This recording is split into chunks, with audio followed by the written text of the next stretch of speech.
les exigences en matière de gestion de l'énergie sont de plus en plus élevées pour le réseau de bord électrique des véhicules à moteur. C'est pourquoi les véhicules équipés de systèmes de démarrage arrêt sont équipés de démarreurs avec des corps renforcés pour des démarrages fréquents, et de générateurs très efficaces avec des boîtes de vitesse à roue libre. Avant de commencer les travaux d'entretien sur le générateur, un contrôle visuel des composants et des parties périphériques du système de démarrage ou charge dans le compartiment moteur doit être effectué. Dans cet exemple, il s'agit de la batterie avec le capteur IBS connecté à la borne négative et surveillant l'état de la batterie. Du calculateur du moteur, qui envoie la tension de charge souhaitée au régulateur du générateur. Du calculateur de la batterie, qui régule l'alimentation auxiliaire du réseau de bord électrique à partir de la batterie secondaire lorsque le moteur est éteint, et empêche en même temps les deux batteries de se décharger mutuellement. Du générateur à poulie libre génère un excédent d'énergie électrique pour le réseau de bord électrique du véhicule, même à bas régime. Du démarreur optimisé pour les processus de démarrage fréquents par une conception renforcée, et conçu pour un nombre accru de cycles de démarrage. Avant de commencer le test du générateur, les batteries doivent d'abord être testées. Pour ce faire, tous les consommateurs électriques du véhicule doivent être coupés. L'état de charge, ou la tension à vide de la batterie de démarrage, sont mesurés directement aux bornes de la batterie. Le point de consigne pour la tension de la batterie se situe entre 12,4 et 13,2 volts. Dans ce cas, la valeur mesurée est OK. Si la tension est inférieure à 12,4 volts, la batterie doit être chargée, revérifiée et remplacée si nécessaire. La tension à vide de la batterie secondaire est alors mesurée dans le même ordre. Ici aussi, la valeur réelle mesurée est conforme à la consigne spécifiée et est donc OK.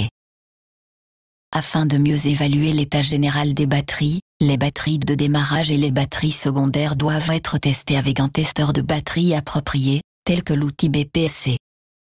Le test du générateur commence par un contrôle visuel des connexions électriques. Le régulateur de charge du générateur communique via une interface LIN avec un calculateur de niveau supérieur. La régulation s'effectue par l'intermédiaire du calculateur du moteur déjà mentionné. Le signal de données peut être affiché à l'aide de la fonction oscilloscope de l'appareil de diagnostic.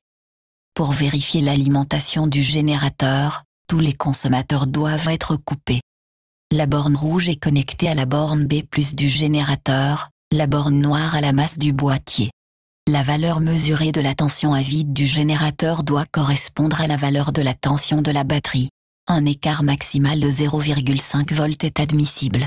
Pour tester la tension de charge et le courant de charge du générateur, une pince de courant est placée aussi près que possible de la connexion B+ du générateur. Lors du démarrage du moteur, le réseau de bord électrique est soumis à environ 40 ampères par l'activation de certains consommateurs électriques. Cette sollicitation est obtenue, par exemple, en allumant les feux de croisement, la lunette arrière chauffante, le ventilateur intérieur, et la climatisation. Le régime moteur doit maintenant être porté à environ 2000 à 2500 tours par minute au ralenti. La tension de commande ne doit pas descendre de plus de 0,5 volts en dessous de la consigne, et l'ampérage doit être supérieur à la consommation totale de courant. Dans cet exemple, les valeurs mesurées sont correctes. Lors du test du générateur avec l'appareil de diagnostic, différentes fonctions peuvent être appelées en fonction du constructeur du véhicule et du système. Les défauts éventuels du système de charge sont enregistrés et stockés dans le calculateur du moteur, et dans le module électronique central, et peuvent être lus en conséquence.